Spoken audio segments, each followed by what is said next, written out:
Seja muito bem-vindo a mais um episódio do nosso podcast Direta Sem Café. Neste episódio vamos falar dos serviços que fazem a diferença na Universidade Lusófona, em especial no LIO, o Lusófona International Office. Para isso temos aqui connosco Sandra Rocha. Muito obrigada por aceitar o nosso convite e estar aqui presente hoje connosco. E vamos falar sobre estudar no estrangeiro, viver em novas culturas e expandir os horizontes académicos e profissionais. Vai-nos mostrar como tornar este sonho possível, promovendo a mobilidade académica internacional como uma oportunidade única para o desenvolvimento pessoal e profissional. Diga-me uma coisa, Sandra, para quem ainda não conhece o que é o Lusófona International Office, pode explicar melhor este serviço e qual é a sua missão? Sim, claro. Obrigada pelo convite. Espero que seja mesmo um veículo que ajude a comunidade académica a olhar um bocadinho mais para a frente e para os horizontes e alargar esses horizontes.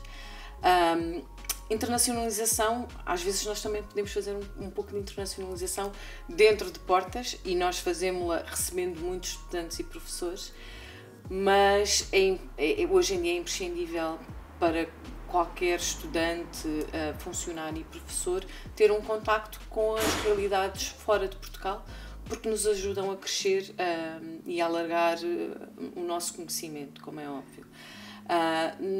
Na Lusófona há diferentes formas de ser internacional, como estava a dizer, e muito ligada também ao apoio financeiro que a Lusófona traz para potenciar essas possibilidades. Nós temos habitualmente fundos europeus, via a agência Erasmus Nacional, que atribuem bolsas de mobilidade a estudantes, professores e staff, mas também temos outro tipo de financiamento complementar e até financiamento próprio da Lusófona que permitem esta internacionalização. Como é que um estudante, um professor e funcionário tem conhecimento sobre as possibilidades? Podem, obviamente, deslocarem-se ao LIO, mas também na nossa página de internet há uma secção de mobilidade ou internacionalização, onde vêm os diferentes programas de internacionalização, onde podem ver que tipo de protocolos existem com outras instituições que podem acolher os nossos estudantes e professores, e perceber exatamente, primeiro, qual é o intuito e qual é os diferentes formatos, porque temos mobilidades de curta duração, de semestre, de estágio.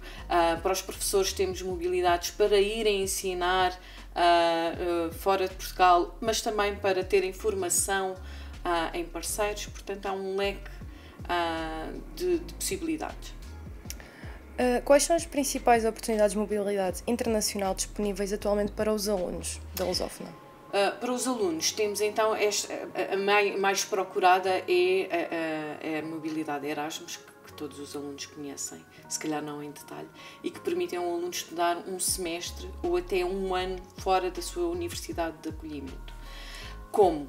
Candidatando-se, há candidaturas, há datas de candidaturas específicas em todos os semestres, candidatam-se sempre com vários meses de antecedência, ou seja, se eu me candidatar agora, não me estou a candidatar para o próximo semestre, mas sim para o semestre o segundo semestre do ano letivo de 25-26, portanto, okay. Há uma fase preparatória muito importante.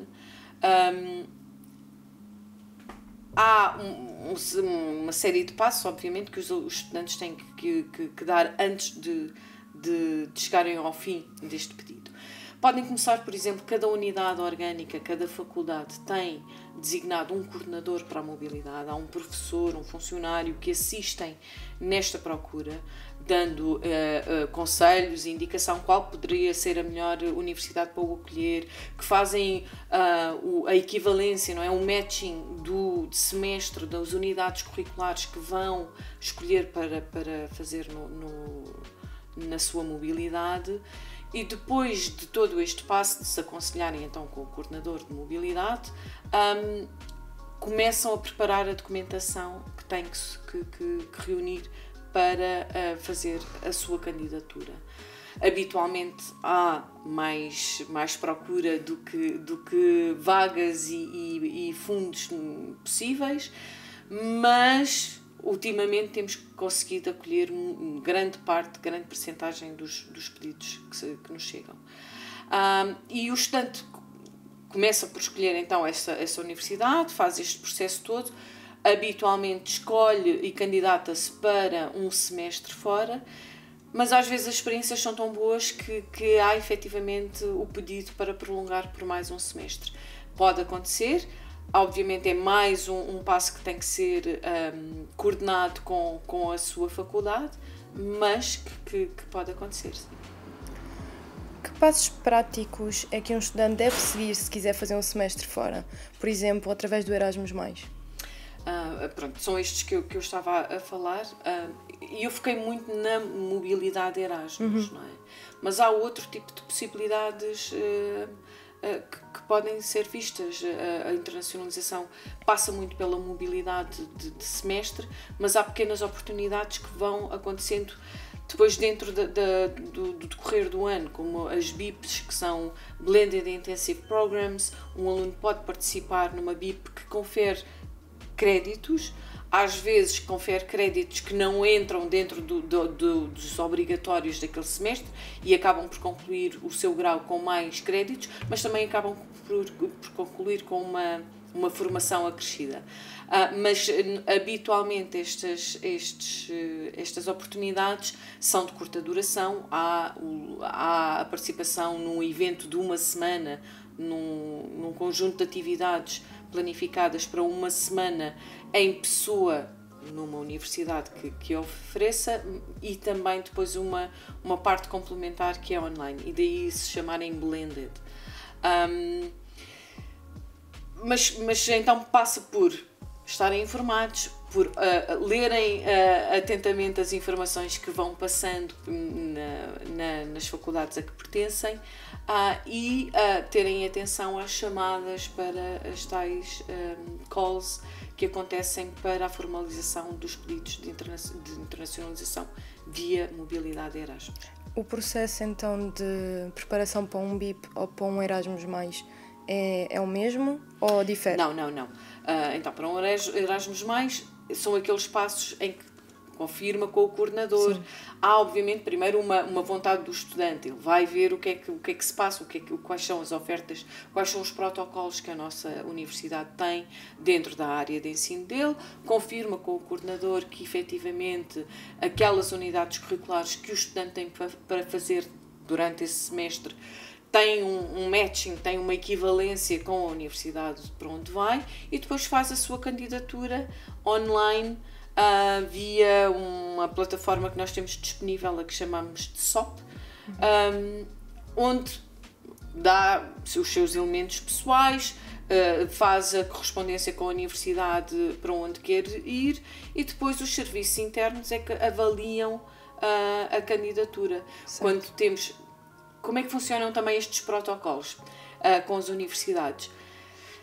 Não é uma porta aberta, não é? Não podemos enviar e receber todos os estudantes que efetivamente querem ir em mobilidade para aquela universidade. Um protocolo com uma universidade tem condições, e normalmente tem condições no número de estudantes que recebem e enviam. O habitual são 2, 4 alunos, 5, por exemplo, para uma determinada universidade, para um determinado curso. Quando há mais candidaturas do que vagas para essa universidade em específico, depois, obviamente, os serviços têm que impor algumas regras que delimitam esses números, muito ligadas habitualmente às médias dos estudantes que se estão a propor. Mas depois desta escolha mais criteriosa, acaba por ser um bocadinho um processo administrativo que dita a mobilidade do estudante. Se há vagas, se há bolsas disponíveis, esse tipo de coisas. Não podendo ou não tendo a oportunidade de ir nesta mobilidade de semestre, tendo então a possibilidade de ver estas participações em mobilidades mais curtas, mas que são muito despoletadas e operacionalizadas pela faculdade. E habitualmente por um professor também que está de alguma forma ligado em colaboração com universidades que propõem BIPs e que acabam por disponibilizar essa possibilidade aos alunos também. Certíssimo. Que tipo de apoio dá o LIU antes, durante e depois da mobilidade? O LIU atualmente não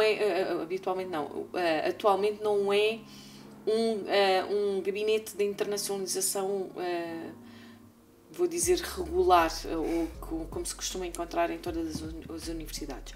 Porque o LIU neste momento divide um bocadinho essas tarefas com um outro gabinete que é o EVA, que dá apoio depois à internacionalização, à operacionalização das bolsas, aos estágios.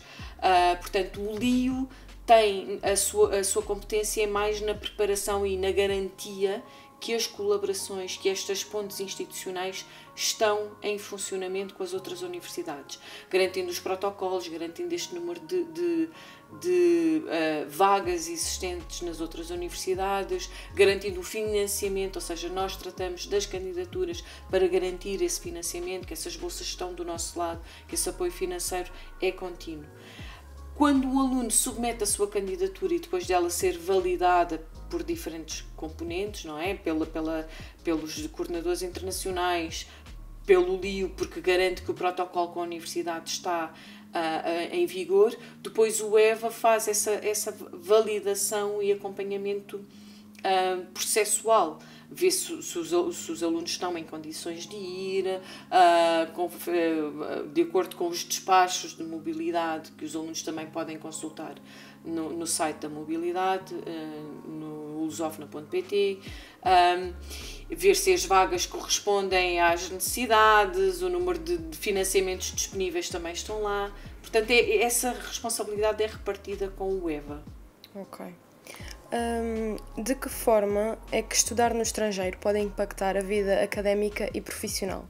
Eu não vou dar aqui nenhuma novidade de certeza, não é? Eu acho que todos nós percebemos que já não vivemos aqui numa bolha e que só temos a ganhar em vários campos quando nos submetemos a coisas novas, culturas novas, vivências novas. A academia não se faz só de uma língua, o multilinguismo é uma coisa a que todos estamos confrontados com e que só nos traz ganhos, não é? Torna-nos completamente e de certeza mais resilientes, porque não são todos, mas muitos dos estudantes vão sozinhos para uma realidade, têm que crescer um bocadinho, muitos saem, é a primeira vez que vão viver fora da casa dos pais. Tudo isto só traz boas vivências habitualmente. E depois há toda a parte académica, não é? Os professores não são todos iguais, as universidades não são todas iguais, portanto trazem sempre coisas, mais-valias e experiências diferentes. Existem oportunidades de mobilidade para quem está em mestrado ou doutoramentos? Existem sim. O Erasmus, os financiamentos Erasmus abrangem todos os ciclos, não é? Abrangem o primeiro, segundo, terceiro ciclo de doutoramentos também. Habitualmente os doutoramentos, os alunos em doutoramento, os estudantes, não têm uma mobilidade semestral, mas podem ter mobilidades de curta duração com objetivos específicos e complementares ao seu projeto de investigação. Mas há outro tipo de mobilidades mais direcionadas para candidatos de doutoramento, como são as Marie Curie. Os estudantes de mestrado têm a mesma tipologia de possibilidades de bolsa, e esses sim podem fazer mobilidade de um semestre também. Mas, por exemplo, há programas de internacionalização integral no mestrado, como sendo os Erasmus Mundus, não é? Em que um estudante se propõe a ser um estudante internacional do princípio ao fim, porque habitualmente os mestrados Erasmus Mundus são um conjunto de oportunidades oferecida por por pelo menos 3 universidades em consórcio e que é obrigatório que o estudante estude em pelo menos 2 das universidades que o oferecem. E a Lusófona tem efetivamente sido uma universidade muito diferenciada aí, porque temos apostado muito nessa área e oferecemos neste momento 9 mestrados Erasmus Mundus. E que estão abertas a alunos de todo o mundo. Portanto, os nossos estudantes também se podem candidatar aos mestrados que nós temos agora em funcionamento e acabam por ter uma grande componente de letiva que é feita fora de Portugal. Já referiu que também existem oportunidades para docentes, para professores e para o staff não docente. Há oportunidades de mobilidade também? Sim. Que é muito usada para formação. É o mesmo sistema, não é? Temos bolsas, novamente, o programa Erasmus é efetivamente uma pérola dentro do seio académico, fazem candidaturas também e habitualmente são dois, eu vou dizer 2 tipos, mas eles é na verdade um só tipo. O staff, quando vai em mobilidade, vai com um objetivo de formação, ou vai participar numa formação estruturada oferecida por uma universidade, ou vai fazer, por exemplo, aquilo que se chama job shadowing, vai ver como é que um colega dentro da mesma área trabalha, não é? Pode ir 2, 3 dias, mais até, ver exatamente como é que a mesma pessoa na mesma função faz o seu trabalho numa outra universidade. E é bastante enriquecedor. Consegue partilhar algumas experiências de testemunhos de pessoas que conheça que já participaram nestes programas? Além da minha, a sua também, que tenho nos últimos anos ganho muito com o meu trabalho na área de internacionalização e que é também diferenciador na Universidade Lusófona, porque durante muitos anos eu trabalhei afeta ao Departamento de Cinema na Escola de Comunicação aqui na Universidade Lusófona, com um foco muito grande na internacionalização, e começamos com pequenos projetos internacionais, pequenas formações, recebíamos e enviávamos alunos em módulos de formação para vários sítios da Europa, e o que aconteceu foi que eu sempre ganhei com essa experiência, sempre aprendi mais. Obviamente nós todos, e o objetivo é esse, não é? Que aprendemos todos um bocadinho todos os dias na nossa função, ao incluir diferentes visões e outros parceiros no meu dia-a-dia, acho que a minha aprendizagem foi exponencial. Só posso aconselhar que todos o façam. Eu acho que uma boa métrica para medir o sucesso destas atividades é a crescente procura também que nós temos com bolsas. Quanto mais faz, mais procura fazer, quantos mais estudantes, professores e funcionários enviamos para fora, no ano a seguir temos ainda mais pedidos para ir. E acho que isso fala por si, não é? Onde é que os interessados podem encontrar mais informações e apoio? Então, o LIO e o EVA dão esse apoio presencial por e-mail, podem encontrar os contactos na página da Universidade Lusófona. Se pesquisarem mobilidade, vão ver, vão seguir a página com uma data de informação sobre isto, não só os protocolos, como já falei, com as instituições, sobre os processos, os despachos que ditam as regras de mobilidade. Nós estamos a preparar uma sessão de informação, porque temos candidaturas abertas agora para estudantes que queiram fazer mobilidade no segundo semestre do próximo ano letivo, lá está. Mas temos uma sessão de informação marcada para o dia 13 de maio, presencial e online, com o objetivo de esclarecer questões. E convidamos estudantes que tenham estado em mobilidade para partilharem a sua experiência também, que eu acho que é a melhor forma de aprender, é ouvir os outros como é que eles fizeram e como é que foi para eles. Obviamente as experiências não são iguais para todos, mas aprendemos também assim. Para terminar, que conselho deixariam ao aluno que tem curiosidade em estudar fora, mas ainda tem algumas dúvidas? Venham falar connosco, perguntem, só esclarecendo essas dúvidas é que se dá o passo seguinte, para termos a certeza que é efetivamente aquilo que queremos fazer e onde queremos fazer. Portanto, perguntem, estejam à vontade para perguntar sempre. Mais uma vez, muito obrigada por ter aceito o nosso convite para participar no nosso podcast. Agora, assim que está aí em casa, se estudar no estrangeiro está na sua mente, se é uma ideia que sempre teve, vá ao Rio, vá ao EVA, procure informação, estará sempre com as portas abertas para si. Estamos disponíveis no YouTube e no Spotify e até à próxima!